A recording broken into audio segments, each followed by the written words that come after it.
The first 3 weeks of the eruption here in Hawaii, crazy things would happen in the middle of the night. A new fissure would open up and it would threaten a new neighborhood. Thousands of people were evacuated from their homes. I started the Hawaii Tracker Facebook group to help people understand what's going on and get their questions answered. Hey, how's it going? We're live. This is Fissure 20. We had hundreds of people all throughout the neighborhoods sending in videos, articles, and images. We spend a lot of time making sure the accurate information gets out. This is live. There's still lava moving. They weren't just sharing a story, they were helping their neighbor. If a family was being evacuated, my group would just jump in and help out. So it was huge. They were watching out for each other. Hello everybody, thank you for coming. Thank you for the support from everybody. As we go through this, we're growing closer together as a community. When tragedies like this strike, you really realize how much you need each other.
Aloha everyone, I am geologist Philip Ong, here with Mr. Dan DuPont of HawaiiTracker.com, bringing you guys a special bonus extra Kīlauea update today on Monday, August 30th, 2021. We are bringing this to you guys because there's been a second pulse of activity of intrusion within Kīlauea near its south caldera and southwest rift. I should emphasize this is away from any people, away from any infrastructure, anything like that. So this is not an alert because of concern for people or communities. It's more so for scientific interest. Just make sure that that's clearly stated here at the top of our broadcast. So if you're just joining us, mahalo. Please submit your questions to Dane. We'll have a discussion of live viewer questions a little later on. Dane will be manning our streams and let him know if you have any issues with our audio or video or anything like that as well. All right, so today we're going to focus on just the current data, what's happened since our last update with you guys last Thursday, right? And at that point in time, there had been a first pulse of earthquakes and associated deformation of the ground, and releases from the USGS that talked about the intrusion as a likely occurrence there in the South Caldera. And we talked about the two different areas of earthquakes and all of that. And so we'll go into that a little bit again, but we're going to focus more so on the signals that have happened since then. And then we're going to leave for later on in a week a discussion of the historical events, right? So if you're interested in how this all fits into the pattern of history, we're going to have a long time to discuss this. We're going to leave that for a little bit later because we want to make sure we cover all the signals that are happening right now and make sure that's all recorded. If it stays, as we speak, the second pulse seems to be coming to a close. And if that remains the case and it stays slow, then we'll have plenty of time to talk about the historical stuff and comparisons and all that. And if something does renew or reactivate later in a week, then we will obviously focus on that as well. So it seems like a natural time after the end of the second chapter of activity here, possibly, to recap what just happened in as close to real time as we can with you guys. So all that said, this is a map from the USGS earthquake page. This is the last month of activity here. And what you're seeing is in white are the ones that are older than 2 weeks, and yellow are the ones that are more than a couple of days, but within a week, orange within a couple of days, and the red ones, of which there are not any on that plot right there, would be within the last couple of hours. So that is what you're looking at right there. So it shows a little bit of a different pattern than we're used to. What's going on there? Just a second here, let me restart the screen tool. And what you can see here, I'll talk while I get this thing started up here. What you see here is that the white earthquakes are all in an upper east rift area.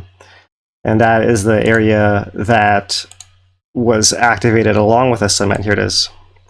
Along with a summit earlier on in the last few months as part of that summit magma storage reservoir area, right? It's all connected right there. And then we saw it migrate over first to this area over here. And then more recently, in the last few days, it's come down this further area all the way down to here. So that's the main story of what's going on here. It's going further into the national park. This is away from habitation. This is this earthquake map. I can pan it around here. You can see this is all desert, just lava flows and ash deposits, and there's not a whole lot happening out there. This kind of volcanic landscape. So once again, away from any people, anything like that, right? So I'm going to go through the settings here, and I'm going to adjust this from the last 30 days to the last 7 days. And put this back away here so you can see a little bit of the pattern of just that intrusion. Right? And you can see in orange is the most recent stuff, and it's a little bit hard to see. So I will once again filter it to just the last 1 day, the last 24 hours here. And you can see in the last 24 hours, there's not a huge amount of earthquakes. And in fact, that's one of the things of this second pulse is that we've had generally lower levels of earthquakes than we had in that first pulse. So there are still earthquakes happening all the way up at that summit area, summit bounding the South Caldera, but now also extending further on. And that's what I mean when I say an expansion, right? They haven't migrated, haven't left this area over here. They're still here. They're just here and then are also further down, going down the rift zone. And so it may be that there is some movement of magma down through there, and we imagine that the Southwest Rift is an area that's intruded a lot less often, so the magma is more viscous in there, and it can move through there more slowly, so that can be sometimes a longer-lived event, and not necessarily something that leads to eruption, right? A lot of times this happens without an eruption, although the most recent time it did erupt was 1974, and that's what you can see if I zoom in a little bit closer here on this map, as this darker lava flow right here. This is 1974 eruption, And so in similar area to where these earthquakes are migrating down to now, right? This is all over this. I'm going to zoom it back out again here. Bear with me. There's that 74 flow once again, zoomed out. It's all within this, what we call seismic southwest rift. It's a deeper southwest rift, which is separate from this volcanic southwest rift, which is further up over here, and you can clearly see it as this other black line, which is 1971 eruption right there. So two side-by-side eruptions marked in the desert by those dark black lines. Here's a volcanic, shallower southwest rift and a deeper seismic southwest rift. And so we're certainly seeing the seismic activity where it belongs in the seismic deeper area right there. And we'll look at the depths and whether they correspond to that a little bit later here, but this is the overall big picture, right? And so if I zoom out a little bit, what you might see is that there are still earthquakes happening down in the Pahala region. Those deep earthquakes, as normal, that's still our background. We're still having some earthquakes over here on the south flank as well. Not huge amounts, but enough that we actually had one yesterday that it was a 3.7. I'm not sure it's on here, but not in the last 2 hours here. And then just one that was a 2.8 within the last hour here of our broadcast going live. So a little bit of action still happening there, but mostly it's in the southwest rift. Really nothing on the east rift anywhere. You can see it's quiet anywhere, and that is great to see, that relief of the pressure away from any infrastructure or anything like that. Okay, so here is the latest USGS status report. Let's see if I can make this a little bit bigger for you guys, in case anyone is able to possibly read any of that. Might be just a pipe dream, but all right, there it is. Kīlauea volcano update for today, Monday, August 30th, was issued this morning, and we're still at the advisory state alert level, and aviation color code yellow. That's the same, right? And we went up to orange and back down to yellow, and we've stayed at yellow because the justification being that there has been no shallowing of earthquakes. Earthquakes have not come towards the surface, even if they are migrating and moving through the volcano's different areas there. So the update today, the most current information here, they say that the volcano is not erupting. That's the most obvious, important thing. But intrusive activity, which means injection of magma underground, that began August 23rd, continuing in the South Caldera there still. So ground deformation continues in the south limb of that region at a lower rate than has been seen in earlier intrusive pulses over the last week. So the rates were slower this morning, and in fact, by now they appear to have been flatlined. We'll see if this is actually another temporary pause or the end of this episode. In any case, it seems like it appears to be the end of this second pulse, and not to say there won't be a third or fourth or further pulses. We'll wait and see. All right, and of course, current earthquake activity remains low compared to earlier pulses, and the East Rift Zone remains quiet, right? That's the take-home message there, the official update. And so we're going to elaborate and dig into these details a little bit here. There are older updates. The USGS has been doing daily updates despite being at alert yellow, level yellow and advisory, but we won't go through the text of everything maybe until maybe at the end of the broadcast. We'll go back through that if questions dictate bringing them up here. So in any case here, over the past 24 hours, 98 earthquakes at the summit in South Caldera, most less than magnitude 2, up to 8 per hour at lower rates there. And really that's the new information that was this morning, right? The summary of it. So as far as the ground information, this is our strongest signal we have of this event happening now. This is let's put it back so you can see what I'm looking at here. This is a tilt meter at Sandhill from the USGS monitoring site, right? This is microradians tilt here on the left. Our scale is huge, minus 40 to positive 80 microradians right here. And we have two azimuths. One blue line that points to azimuth 226. That's essentially the northeast-southwest direction. And then one that's the green line that points 316. That's the northwest-southeast direction, right? So something like northeast-southwest is the blue, and then southeast-northwest is the green, right? And so what you can see is that when this event begins over here, now I'm going to zoom it back in. When this event begins here on the 23rd of August, this is a 1-month plot here on the bottom, so 23rd of August falls right here. It shows on both the green and blue lines at the same time, and they're both going up, right? So you kind of see two different responses of azimuth, but responding the same way. So this is the first pulse from here, it begins, and then here it flattens out. That's the end of the first pulse. And similarly, the blue line, first pulse, flattens out. The second pulse begins, you can see, it looks like on a green line first, right here, and it continues inflating upwards, right, away from the Sandhill station. Whereas a blue line seems to begin slightly delayed, right? If you look straight down here, slightly delayed, the blue line then begins appearing to deflate, and it actually goes back down, and it stops its deflation at some time right here. That's not at current time right now, but perhaps a day and a half ago or so, right?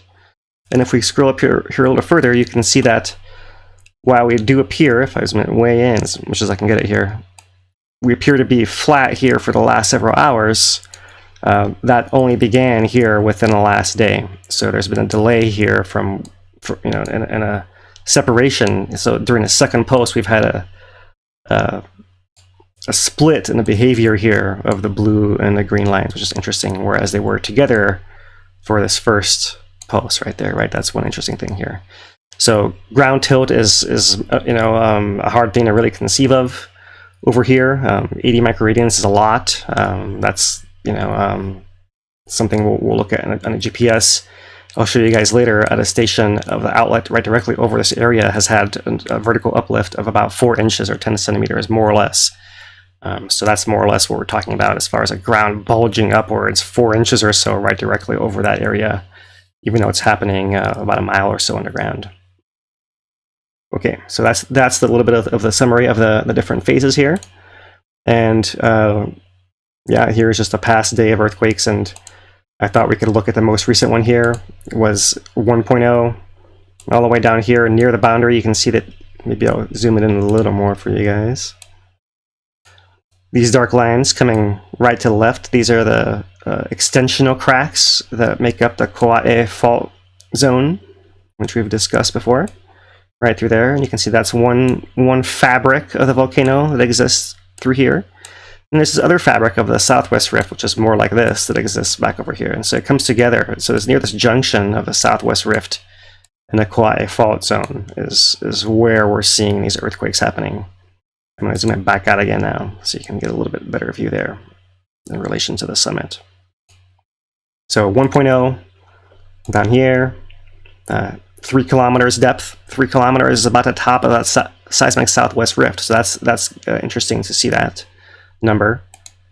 2.0 up here at the summit was the one right before that.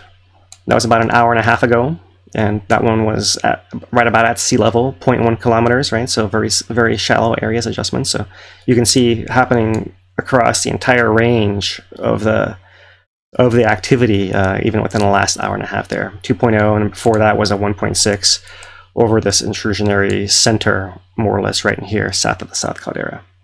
So fairly representative.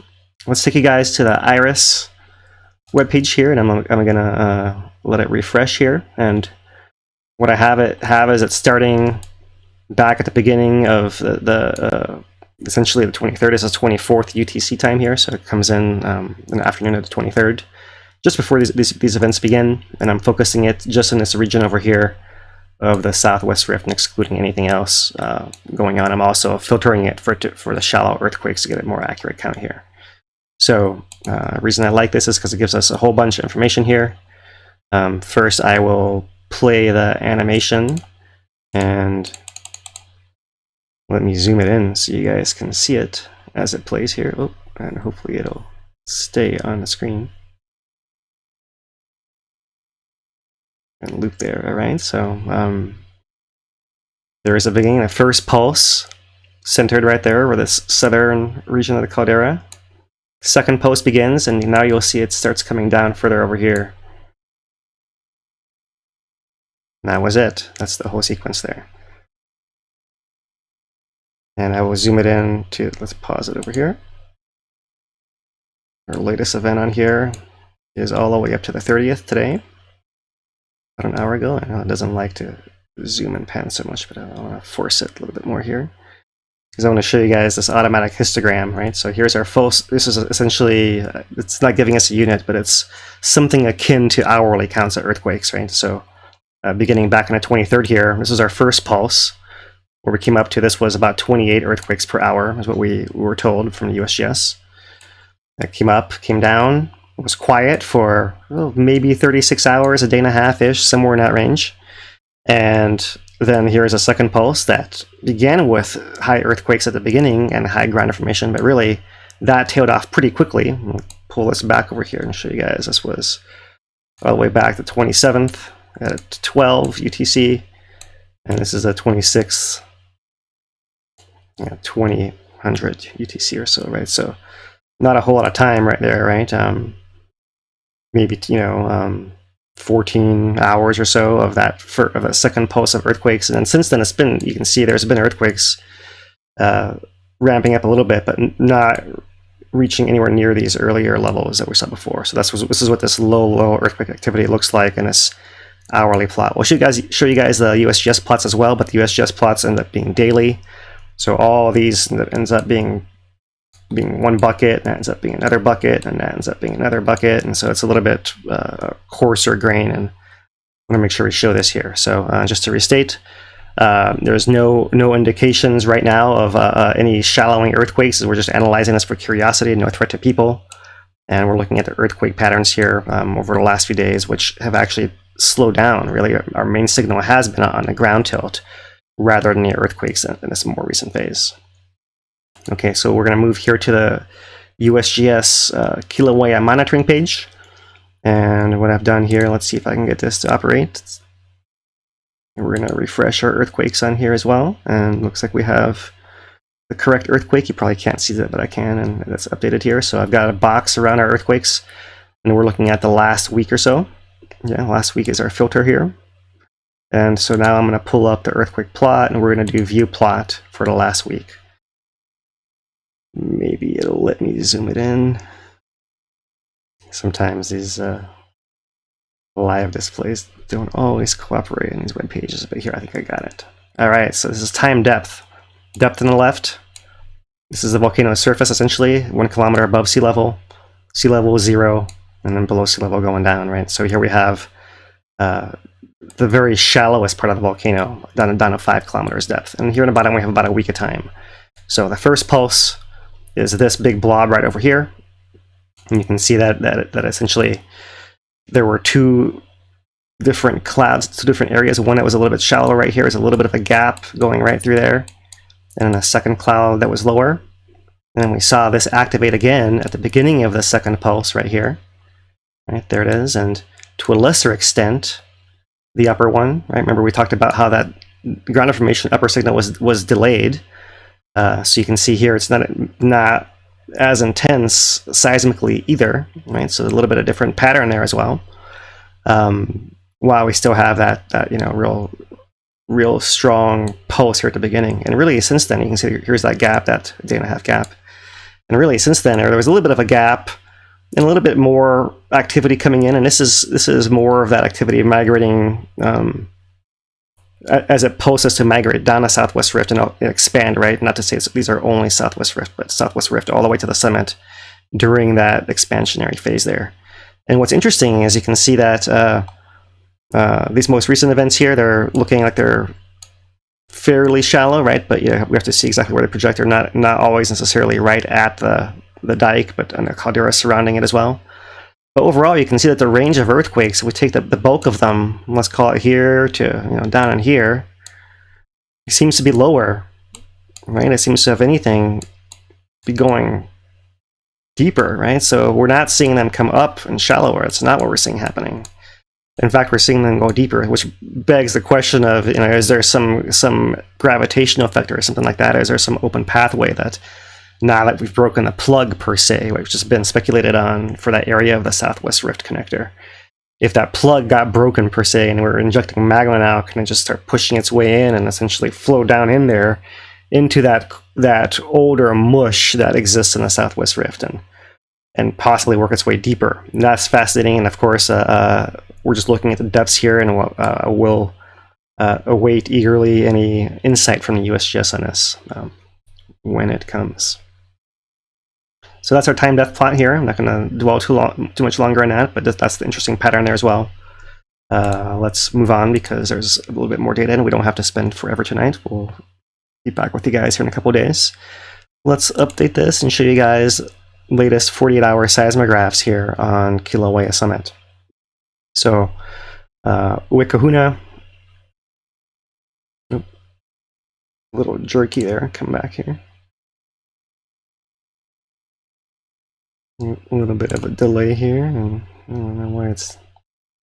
Alright, so we'll just get this view here. There's a little bit of these earthquakes coming in. Not as intense as some of the previous records we've seen. A little bit of this tremor band coming in here, in and out, in and out, in and out. Not persistent for a super long time. You know, maybe a minute, less than a minute at a time, or an order of minutes, something like that. Not an order of hours. It's, you know, going on like that. And if I could get this to possibly zoom out, you might see that this tremor signal occurs in other stations as well, right? You see it here in this neighboring station.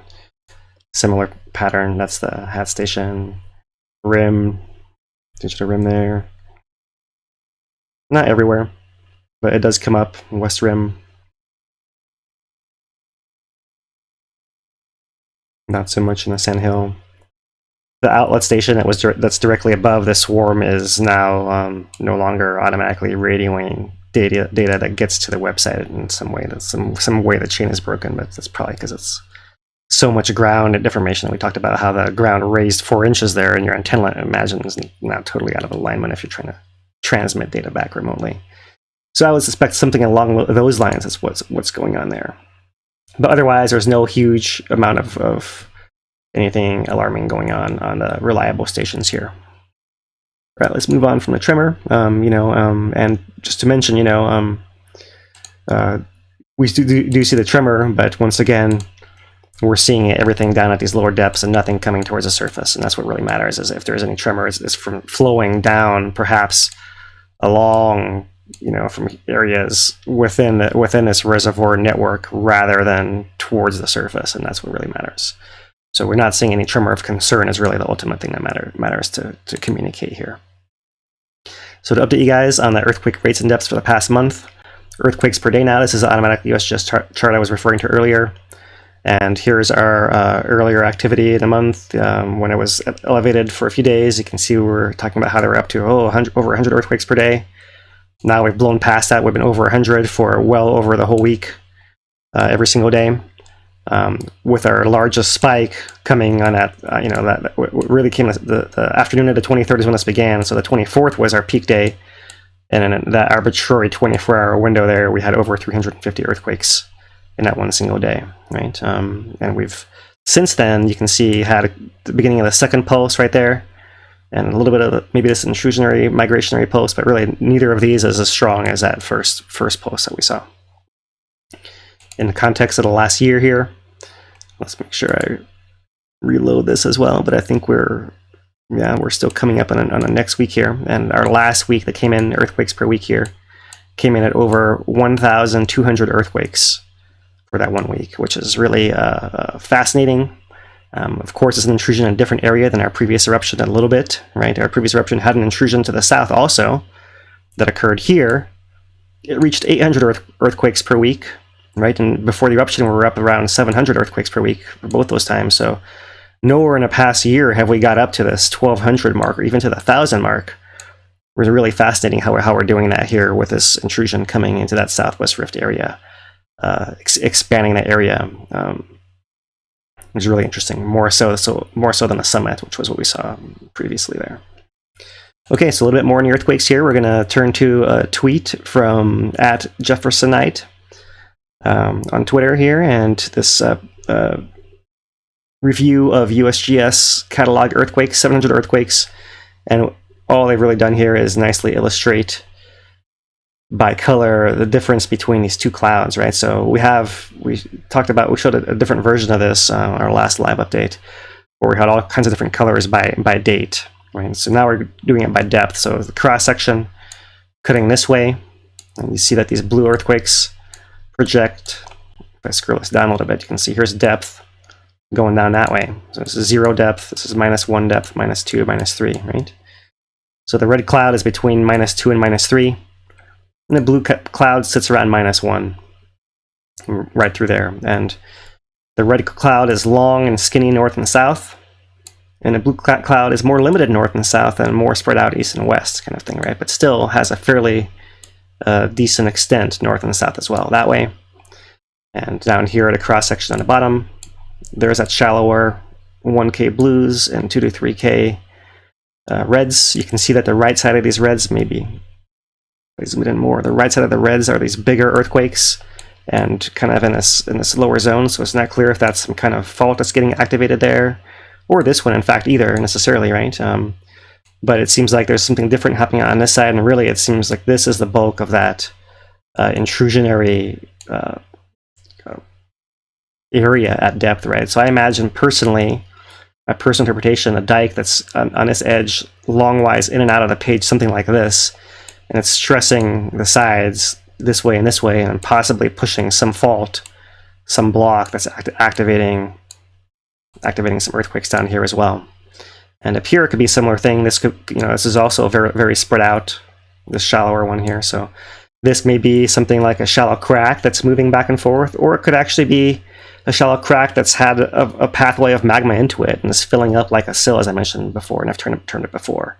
So more of a flat-like horizontal body, something like a sill, compared to a vertical dike-like body below. So something like a dike and a sill, potentially, something like that.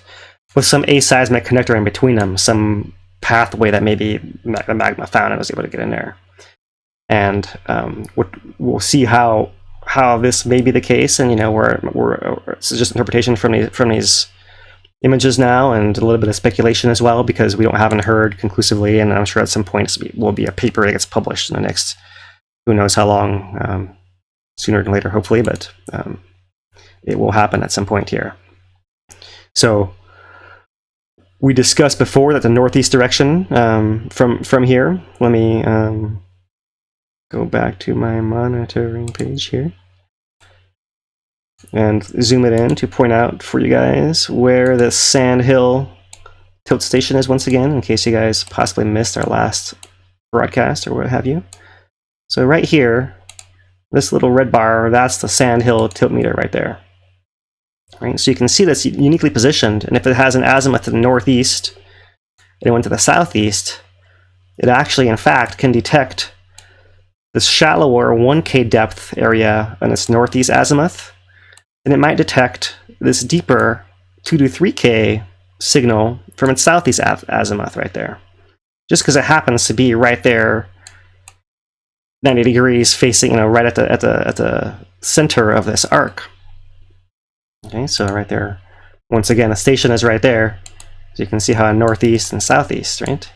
So showing you guys this once again, the blues, the northeast, seems to be deflating. So perhaps that sill was losing magma. Maybe it was draining, perhaps. Just speculation at this point, right? But, it was showing a signal opposite of what it showed early on. So if maybe it filled earlier, when that first pulse of pressure, and then as pressure breaks open further in that deeper intrusion and is able to widen it and accumulate more volume and starts filling with magma from below, maybe that opening allows that upper part to flow back in and come back down, so where it actually stops and flatlines back where it was, to the point where it's essentially all the way empty, right? So if it did fill with lava and drain all the way out, there's just some kind of lava paste on the edge, or whatever is caked on the edges is all that's left. And everything went back down to feed that lower structure, which is then now able to wedge open and migrate down a rift a little bit there. So that's really fascinating to see that station can be so telling. And of course, micro readings are hard to tell, so we'll go further than that. First, though, I want to talk about further to the northeast, because you might notice. Let's go back to here. Not a lot of earthquakes in a shallower area around Halema, right? And maybe they're being excluded from here a little bit, but it is showing this one, right? A big one over here. But overall, you're not seeing this as a center of the action. This is largely excluded from the current happenings, this shallow reservoir pathways, whatever else, and that's something to examine here with these pathways, because this Sandhill Tilt meter is set up to the northeast to point at normally this thing, and it just happens that in between it is where our other signal may have cropped in, right? That's really interesting right there, and one of the complications of monitoring. So the question then comes, well, is there a signal from back here obscured within there, embedded in there as well? And so let's look at what we can see about that. And so here is our Sandhill Tilt meter, and I just want to put it on the same month-long scale and vertically right below this Uekahuna, the summit of the volcano, just northwest of Halema. And the first thing to notice is the scale is vastly different. -4 to +4 is 8 microradians in total, which is not shabby, right? But it's not this, 140 microradians we're seeing on this plot down here. It just doesn't even compare as far as the scale. You can see that earlier on when we were just having this inflation of the area of the South Caldera down over here, we were having variations with Kahuna. Natural variations, part of the background, whether it's inflation deflation events, shallow magma movements, what have you, all of that, the background is ranging here from +3 to -3, 6 microradians in total, this signal, right? So comparing then what happens from the 23rd and on, this last little section of the graph right here, going straight up, right, falls in right there, we are seeing a little bit of signal, but the signal in total is of the order of between 2 microradians and 0 microradians, 2 microradians in total, so much smaller than what we're seeing as a previous signal. So anything we might say about this signal now from here forward in Uekahuna is debatable because it's smaller than the processes already happening previous to this, right? But what you maybe can say is that we're not seeing a giant effect, we're seeing a small effect, if anything, if any effect at all, right? And maybe you could say, okay, well, right here is right where it starts, right, a couple of ticks before this dashed. Right in here, we definitely can see those earthquakes. Right? Maybe there is some small drop in pressure or something, beneath that summit area in response to that intrusion that happens quickly. And maybe when a second pulse comes in, it affects and gives it a small bump in pressure once again. And once it propagates down, it loses a little bit of pressure once again. But once again, we're talking about this very, very small signal compared to the other things that are happening over there. So if there is any connection, which is likely there's at least something, it must be small and weak and not really manifesting a whole lot there, right? Because really most of the signal is localized down there to the southwest at Sandhill, and really very limited effect on that shallow chamber. It appears under Halema. And one interesting thing that's popped up in the last month here is that measurement of what's termed the depth of Halema lava lake surface, right, for the last month, is showing a variability here. Now, I call it that because, and I might have to jump back to the map here and go back to this Twitter map. But okay, so this is our old topography, but let's imagine that we have our new collapse pit down in here, pretty close to where the old one was, but much deeper, right? And our current monitoring equipment is somewhere over here, and it's looking down at that lava lake over here. So it's really measuring a distance from here down to here, doing some trigonometry to calculate the elevation change, and then try to figure out essentially the depth is one of those components, right, of that triangle that they're measuring down to the surface of that lava lake, right? So the issue there, and the reason I go to this level of detail, is that normally if the lava level is coming up, then that's making your thing shorter, and that's what you're trying to measure. However, if you have an intrusion underneath or to the south of your camera or your laser rangefinder, now your thing is getting pushed towards the lava lake, and it's actually influencing your signal, right? So this distance can artificially shorten as if the lake were rising, because the instrument is actually getting pushed closer by something underneath it. So that's just a little nuance, and we'll have to look at how the USGS untangles this. But it's a word of warning that, given the positioning of these things, you have to be a little bit careful when you look at these lava lake depth plot, and you can't believe it's actually truly the depth. It's really the distance between that laser rangefinder and the surface of the lava lake, which normally is the depth, but now that the tripod's over an area ground is moving, it's not exactly that, right? So we did see variations of the lake that. I keep wanting to call it depth, but of that distance, going down and up and down and up and coming up, right? And that was the overall pattern, which is interesting, right? The other thing, though, that I noticed, and I've been curious for a long time, and I still don't have a good answer or explanation, is what this daily cycles are right here, right? That you see daily cycles coming through. And it seems like sometimes they're bigger and sometimes they're smaller. You see there's a period that was smaller back here between 11th and the 13th, right? Which is a period where we had earthquakes also in that South Caldera area. That was the first period of elevated earthquakes. So interestingly, when earthquakes are elevated, there's something that happens where the signal gets dampened a little bit. So perhaps it actually is some physical process, maybe some degassing, maybe it's something similar to a deflation-inflation cycle, pure speculation. But, you know, I might call them like a mini deflation-inflation, something like that. And, you know, they're not really showing up certain times when you're having activity in that area. So that was the first time back there, 10th to the 11th. And then more recently, you can see it was dampened a little bit here. And then really, during that first phase of the intrusion was when it was really the most obvious. That was really not present at all. And now we're getting into the scale where it's hard to see what's going on. So I'm going to forward here to the weak plot of the graph of the lava lake. And once again, it's not the depth, it's a distance, but we're going to use this as a proxy for something. It's just another tool we have, right? And here it is. Here's that first pulse of intrusion about a week ago. And you can see that there was no, you know, it tried to, it didn't do it for whatever reason. Whatever process was happening got disrupted, interestingly, which is what lends me to believe it might be some link to some physical process, whether it's got some atmospheric link or not. I really have no idea. But something happening daily there, right? And during a second pulse, it came down, and it actually, in the middle of that sequence, is when that intrusion second pulse began. And it seemed like it hung there a little bit and came back up, and I don't know, it just looks a little funnier and different. I'm not sure what you can get out of that necessarily.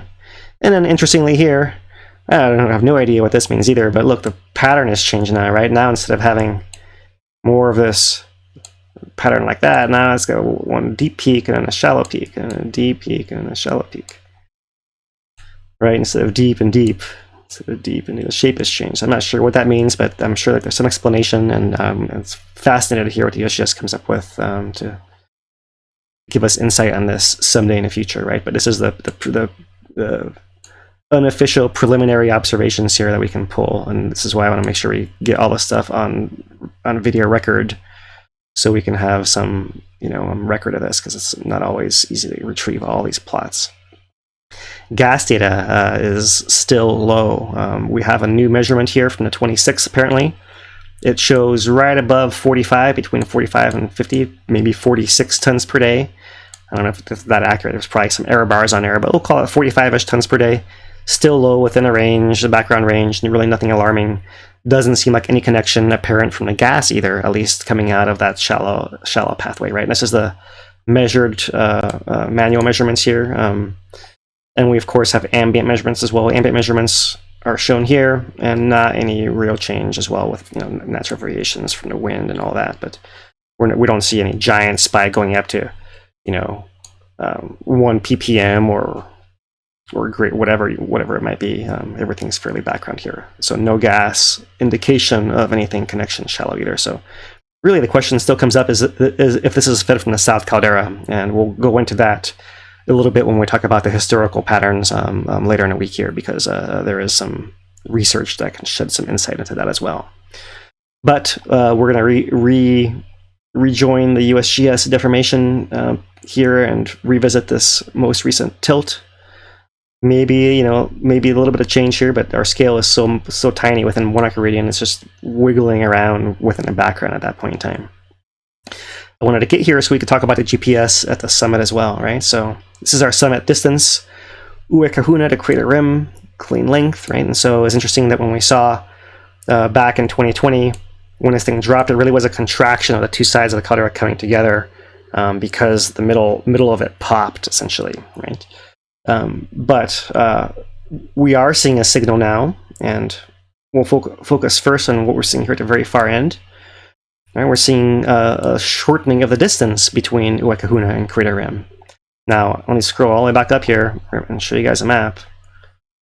And remind you once again that Uekahuna to crater rim is a distance from this northern rim of the caldera to crater rim is right here, and our intrusion is happening just to the south at crater rim. So it's now pushing the crater rim station closer to Uekahuna as well. So we actually, because this is a similar thing, you always got to worry about where the actual source is compared to the stations, right? And this is why we talk about this in Mauna Loa as well.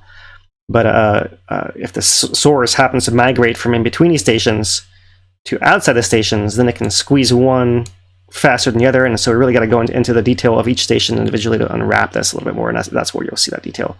That Wikahuna is moving to the north, and Crater Rim is moving to the north even faster. And in fact, the net of it is that they are getting closer because of that. So I'm going to come back down and show you that again. Over here, there it is. Right, and you can see that we actually had similar, and now that we see that happening now it's more obvious what this is all led up to. We can see that similar pulses that happened earlier this month in August, and that happened in late June as well, when we had these apparently contraction, right? And they talked about inflation centers shifting to the south of the caldera in the USGS updates, and now we have intrusion in the south of the caldera. It might be a very similar thing as we see happening here. So likely we would have had, you know, pulses of something going on, of build up to this happening here at earlier stages back in June and earlier in August as well, before what's happening here. Just to make sure we're complete through this, let's go down to the pool line, and very little change. And in fact, if I zoom it out, you can see that the scale here is quite a bit less, half a centimeter per iteration, and really overall the pattern is really no change on the east rift zone here, right, compared to 5 centimeters per hash mark for this particular plot here. So in a little bit more depth here before we finish off our data details today and take our questions. And I know this is a lot of data today, and this is why we didn't want to wait to get to Thursday to catch up on all this here. 2-year GPS from across the caldera, and here is Uwikahuna, and these GPS plots are a little bit different. These are now showing us 2 years. This is September 2019, right? Tomorrow will be September 2021. So 2-year plot at the bottom here. So it's a little more compressed. And we have 3 different azimuths. We have east, north, and up, right? So, for example, we can see that Wikahuna is getting pushed a little bit to the east and a little bit to the north.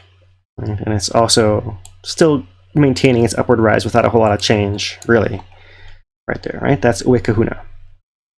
Right, so let me go down to, well, let's go with Byron's Ledge first to the east, show you similar to Wikahuna without going into minutia of it. There's that, right? Okay, Crater Rim is the other station that we're looking at, and here is a Crater Rim station. Looking to the east, you can see there's a huge excursion here happening on the east. There's a huge excursion happening on the north. And let's get that to the up. The up, it looks like there's a pretty big rise in the up as well. Right? So Crater Rim Station itself is going up maybe one of these hash marks amount, something like that, and up.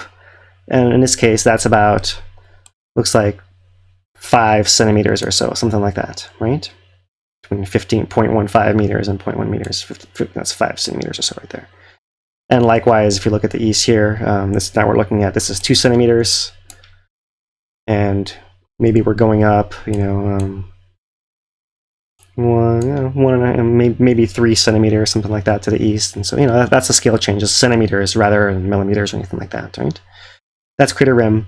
However, the outlet station is the one that's most directly over the eruption site, intrusion site. I'm sorry, I keep saying eruption, it's not an eruption, it's an intrusion. And here our scale is that's 1 centimeter on the east, and our east signal is showing here. It looks like it popped up 1, 2, 3, 4 centimeters, migrating to the east a lot. And as far as the north, you can see outlet is moving north as well. So yeah, similar to Crater Rim. So it's really this difference between this fast north and a slow Wikahuna north that's giving us that contraction, right? The Crater Rim, similar outlet, not quite as much north as Crater Rim, but it is moving north a little bit.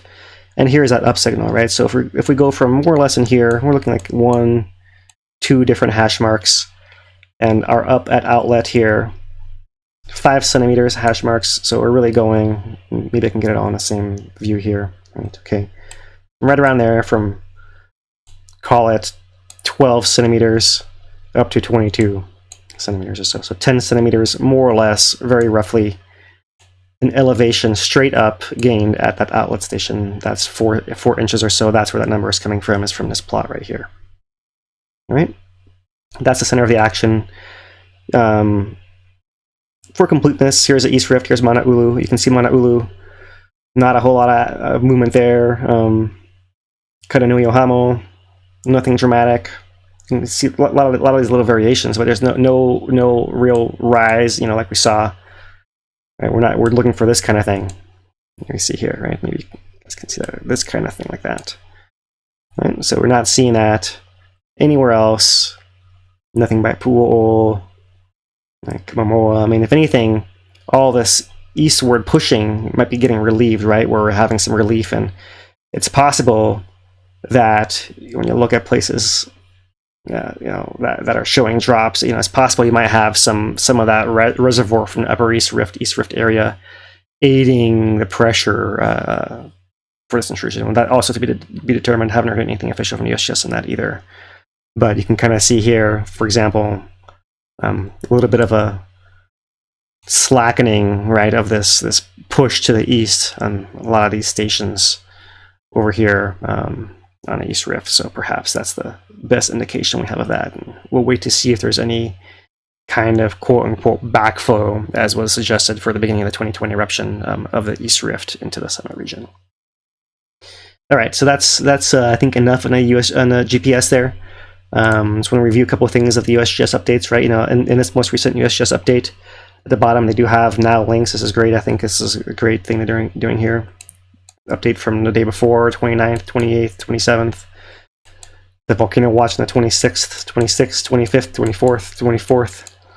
Everything indexed right here if you're going to go back through it all, right? So that's the main part of it. Let me just summarize here these numbers. Over the past 24 hours, we had 98. The 24 hours before that, it was 95, and not a whole lot of difference there, right? They talk about the rates changing a little bit. 24 hours before that, it was 80. Back on the 28th, right? 24 hours before, where's my? 24 hours before that were 200, right? So that was that renewal of activity, that first pulse right there. So that's the whole sequence there, and going back to that resumption of activity that came in on the evening of the 26th there. So.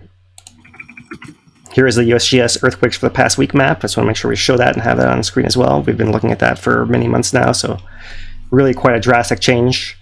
Everything's all in this southwest corner of the summit caldera and southwest rift. Nothing in the east rift, nothing over there. A little bit of south flank still. We'll wrap it back around to how we started, showing you guys the whole past month, and now I'll show you the whole past month on the USGS automatic map, showing both that southwest rift and this East Rift connector, Southwest Rift connector, and both of them right here along with the summit, making that nice little triangle that we've been discussing for a while now. So just to tease what we'll have later in the week, and to make sure that when we take our questions and we're going to put anything that's historical to then, following up on the volcano watch of the comparison of this intrusion to past activity, they mentioned 2015. We have 2006, we have the 1970s, we have the 1980s. There's all kinds of things to talk about, but we're not going to do it all today because it's too much. We've gone on for a while already, and we're going to save that for later on. So this is the area on a webcam. I'm going to reload here at sunset, see if this changes view here. This is the area on the sunset that the earthquakes are all under, all down in here, all quite at the surface. But I'll leave you with this view here as we turn to say some thank yous and discussion of some live viewer questions. Yep. We do have some good questions to go through, kind of related to everything that's going on. We can start with the more simple ones. Do want to thank everybody that tuned in to watch this special presentation. If you like this type of content, make sure to like, subscribe, consider sharing it on your social media platforms. That really does help this content get out there. More people see it. There's a lot of takes on the volcano on YouTube, and some of them are less sound than others. So I appreciate Phil for really taking the effort to do this type of production and the research necessary to go into it. So if you appreciate that too, make sure to, help this message get out there a little bit better. With that, let's get into a little bit of the questions, huh? Yeah, let's talk about some stuff. All right. So Alan asks, he was late to the presentation. It's kind of one of the cliff notes. Is there any indication this may lead to an eruption in the not too distant future? It could still lead to an eruption. It's not clear at all whether it will or not. If it does, it'll be far away from any people, and more of a curiosity than anything else, right? So for all the people following volcanoes out of scientific interest, that's fantastic. That's the best kind of activity. Is something that might lead to an eruption, but it's not going to affect any people really drastically, right? So It's not really clear, Alan, is the answer, right?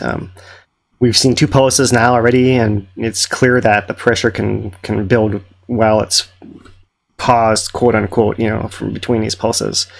So I would be surprised if there wasn't something else that happened, whether it's more earthquakes or but at some point it is going to end, and it could easily end without erupting, right? We do know that eruptions out of the seismic southwest rift are fairly rare. There was one in 1974, but usually that doesn't happen, and as far as volume goes long term, not a lot of the volume that goes in the southwest rift actually erupts, something like 10% of it only for certain periods of time.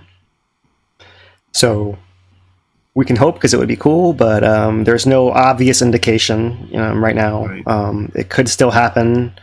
If that's what you're hoping for, that's fine. I don't have any objection to anyone cheering for eruptions at this point. It's not going to hurt anyone, unlike other times where it might, And yeah, that's the as much discussion as I can add.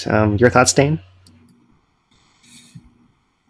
It is just kind of a wait and see type thing, right? When you start looking too in depth, you start getting that confirmation bias where you're like, oh, I want the eruption to happen, so I'm looking for that signal so I can be the first one to post about it, that we're going into the eruption sequence. And I think that's what ends up catching a lot of people, is they want to be that initial first guy that makes the observation. It's more about not jumping every time the volcano moves a little bit, right? And it's just, really easy to get on that train where you're sitting there like, oh, well, it's about to go. We know it's going to go, right? We know it's only a matter of time, except we're just not in any giant rush to get there. It's just a different, way of approaching it, maybe. Yeah, good points. And also like how the media ends up influencing that whole thing. They definitely push for one side as opposed to the other. They want that, that story, that exclusive to get out there first. So we have some incentives we'd like to get away from in terms of that kind of reporting on it. So yeah. Going into the next question. Oh, sorry, go ahead. Yeah, no, good point. We have seen people using imagery of the East Rift Zone eruption to promote their news story on the Southwest Rift Zone intrusion, which is, yep. I don't know, for us that really know the details is a bit of a reach. Yeah, but, and I see the more, basically there's a bunch of news organizations out there that they just repurpose other people's stories and share them online to generate revenue, right? And I have seen many times since just 2018, my parents' home, pictures of my parents' home used for other eruptions, including this one, where they're just like, oh yeah, the Kiloway is doing something. It's like, it's not there. It's not in the neighborhoods. I know it gets people to click your links and stuff like that, but it's still not true. Yeah. Sorry to go on the rant, but every time I see those, I'm like, guys, stop, just stop. And it's like reputable people sometimes too. And it's like, what are you doing? Yeah. Well, it is your parents' home. I mean, it's totally understandable. Right. David here asks, are these earthquakes that we're seeing representative of magma movement, or is there just another way for there to be ground deformation? Is magma the only interpretation here? Yeah, so that's a good question. The thing is that the magma itself is is not necessarily generating these earthquakes. It's generating a pressure that can break rock around it to open pathways, right? And that's what the earthquakes are actually doing. If it's moving through some small conduit, you might have that harmonic tremor, and that's why we show that a little bit. It's not significant, like anything is moving towards the surface, anything like that. If anything is moving between those subterranean areas, right?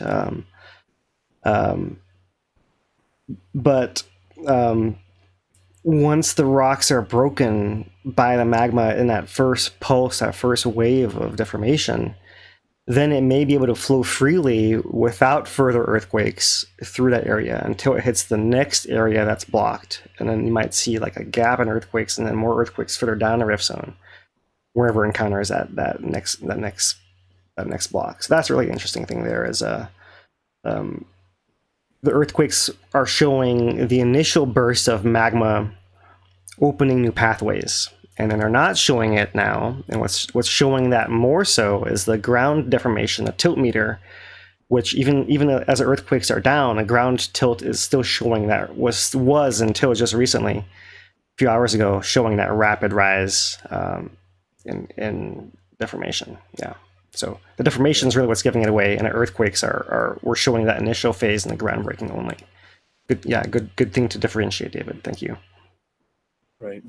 One little thing about the tilt meter that made me think is the only real tilt meter that we're seeing this signal show up on was the Sandhill Tilt meter.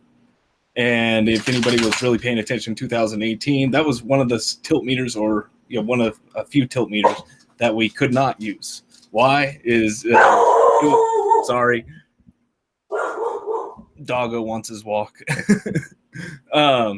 It was not able to be used because it was underwater, or it was waterlogged, or there was some issue with it. So it was going from one of the least valuable tilt meters to the most valuable tilt meter, just like that.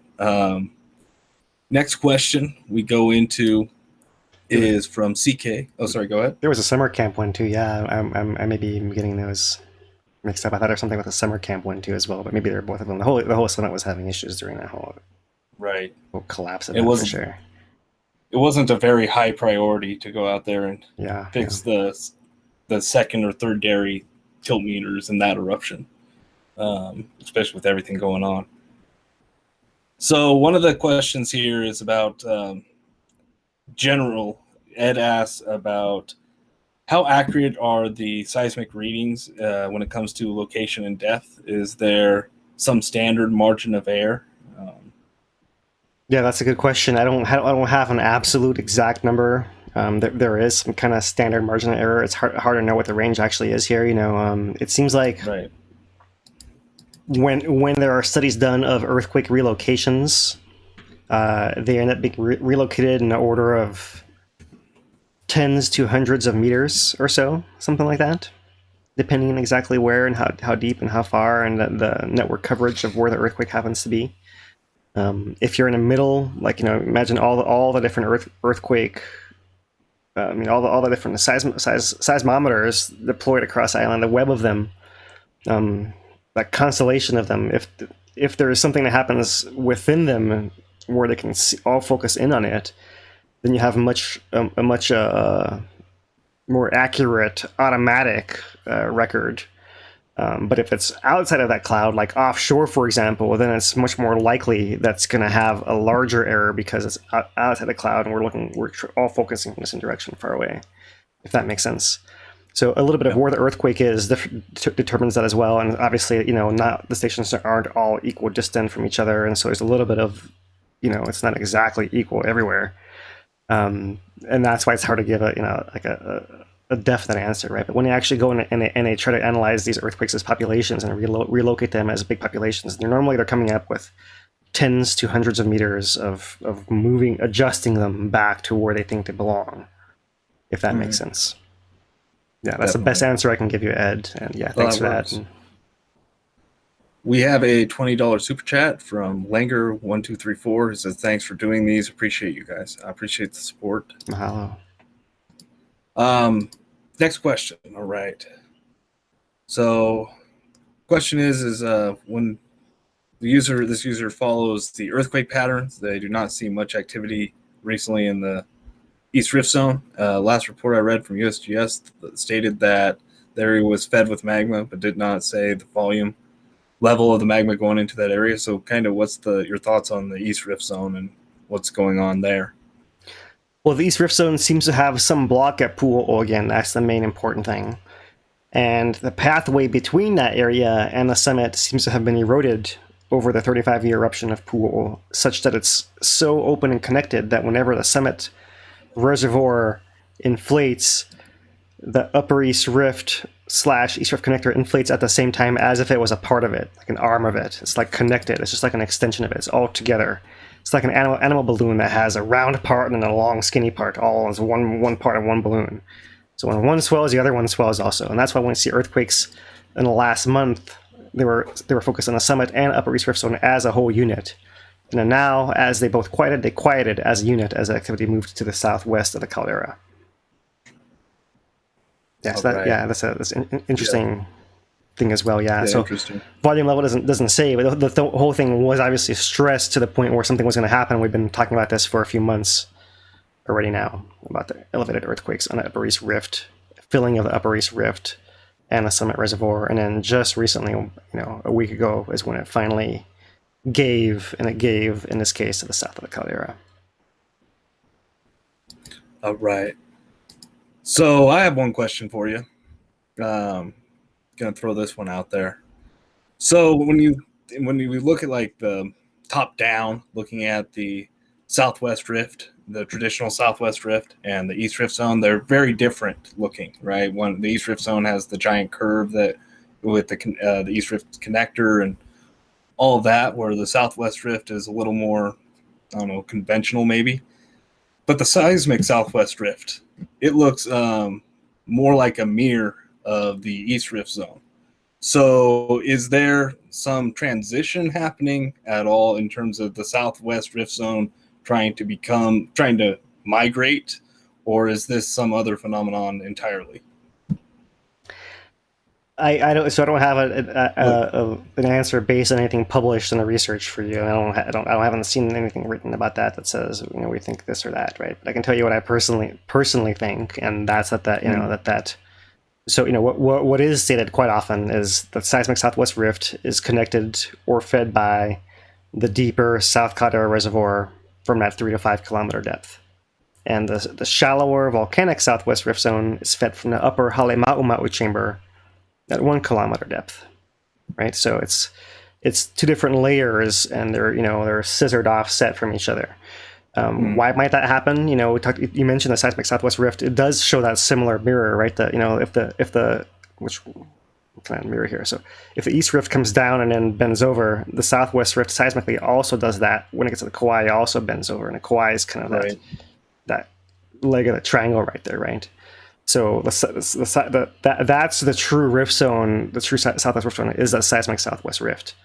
Now, it doesn't come to the surface there as often. We can't say ever, because we saw 74 did come to the surface, but not as often because it has that path to the South Caldera. It seems is more efficient to just go there, right? And there's a deeper pathway of magma through that area into the magma reservoir also, which is something else to talk about later in the week.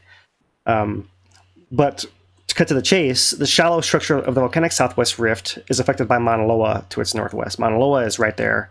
And any interaction on the surface of Mauna Loa and Kīlauea is happening at the volcanic Southwest Rift, that shallower upper level structure, right? So that's part of the answer there, is the Southwest Rift is next to Mauna Loa and the East Rift is not.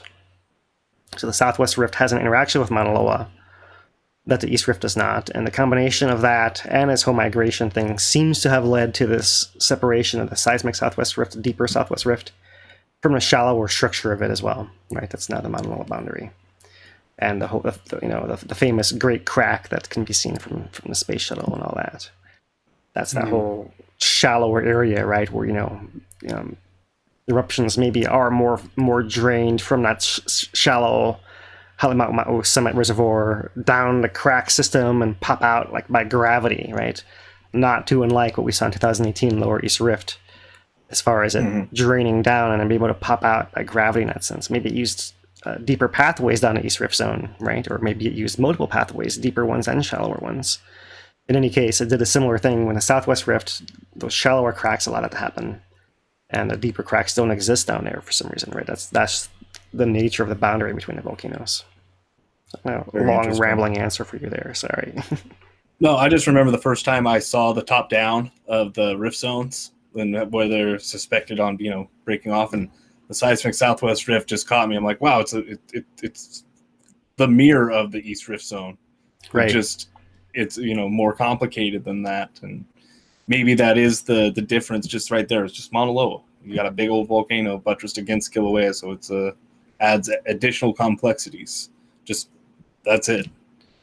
Yeah, that's a short answer, right? That's the short answer to it right there, is that Mauna Loa is over there and it's changing it. Right. And otherwise, there are things that are similar for sure. All right. Well, I believe that is it as far as the questions go. Had a lot that we can address in the next episode on Thursday, where we're going to try and bring up some more historical trends and incorporate them into whatever data ends up emerging over the next few days.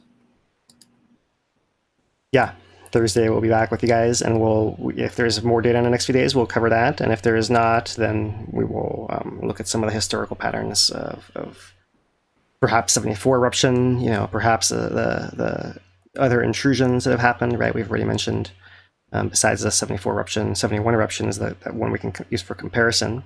Volcanic Southwest Rift versus seismic Southwest Rift would be interesting thing to look at. But also have intrusions in 1981, 1982, 2006, 2015, that we could go into a little bit as well. So mahalo for joining us today. Sounds good. Mahalo, Dane, for collecting the questions. Anything else you'd like to close with? No, we will be back on Thursday. Hopefully we'll have another episode of Drones On. If you want to check out our text posts and keep up to date with the latest that we are releasing, we're on hawaiitracker.com. And that's where we post it, basically everything. So check us out there. If not, we'll see you back on YouTube. Perfect. Mahalo, Dane. Mahalo for all your guys who are interacting. Thanks for your support. Thanks for your contributions. And if you are able to help us just by sharing and liking and going on and finding some YouTube page where someone's saying something utterly ridiculous about a volcano and pointing them in the right direction, that's greatly appreciated. And so for hawaiitracker.com, yeah, please go out there and find the craziest thing people have said about the volcanoes and send it to me. I'm on Twitter and Facebook. I'm interested in see what people can come up with. What's the wildest theory that's out there? You just open a can of worms, then you're gonna have to start a whole reader mailbag now of crazy things about the volcano that are gonna come in in a flood. So I gotta get the ones first and see how funny they are, and then we'll decide what to do with them. Yeah, send them to Dane, and I'll put my extra post to those guys. Send them our way also, so that we can just kind of shortcut the whole thing and tell people what's really up, and they can get some real information. Right.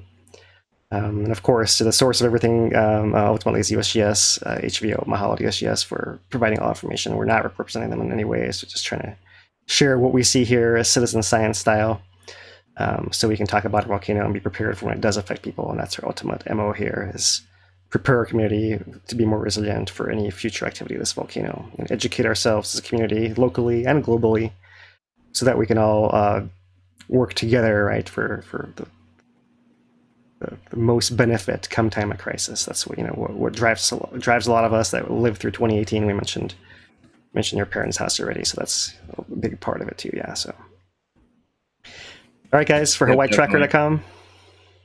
Mahalo. He's Dane DuPont. I'm Philip Ong. Aloha, everyone.